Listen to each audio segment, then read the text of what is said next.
Until the mid-1800s, people folded or laid their clothes flat, or hung them on hooks or pegs.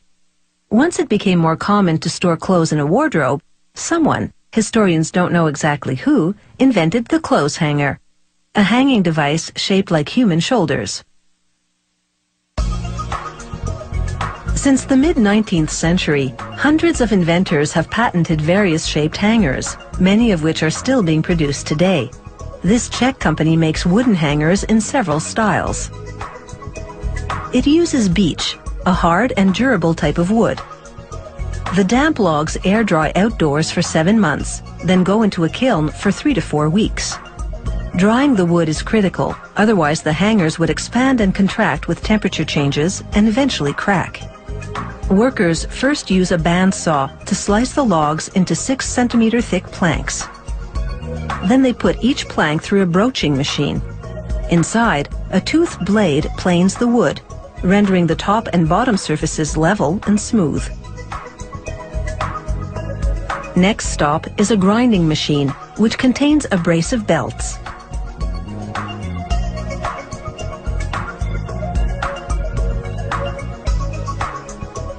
Workers feed the planks into the machine one at a time.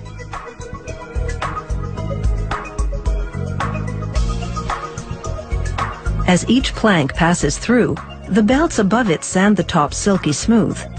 When the plank exits the machine, workers flip and refeed it to smooth the other side. An automated saw cuts each plank in half and trims the halves to a specific dimension.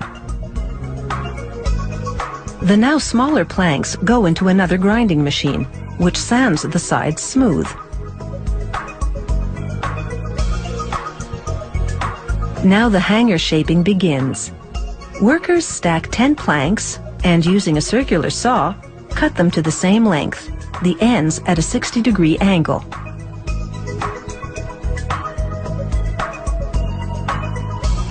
They mount 4 planks at a time on a milling machine and cut a tongue and groove profile on the edges.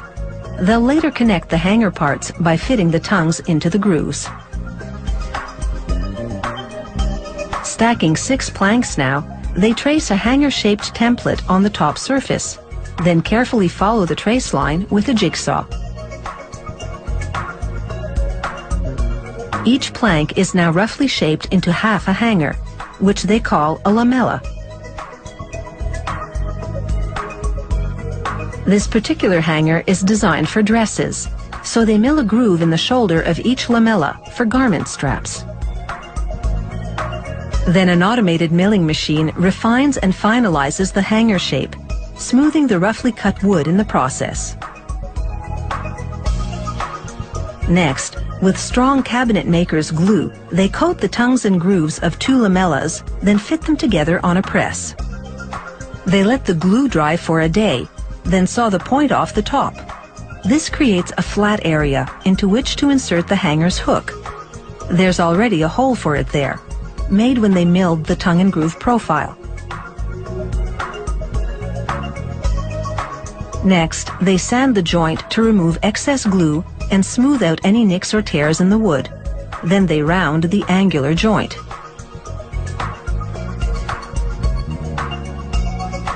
To seal and protect the wood, they now spray the entire surface with varnish.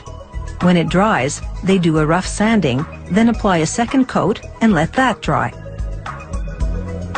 Many customers want their logo printed on the hangers they order.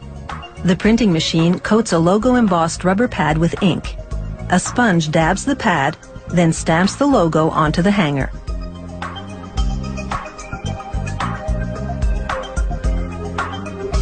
Finally, the hanger's iron hook.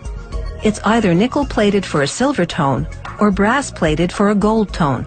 Workers position the hook, then a press rams it into the wood 1 centimeter deep. The hook has screw-like threads at the base, which grab and lock into the surrounding wood. For certain models, the factory stains or paints the wood prior to varnishing it. After all, many people like their clothes hangers to make a fashion statement too.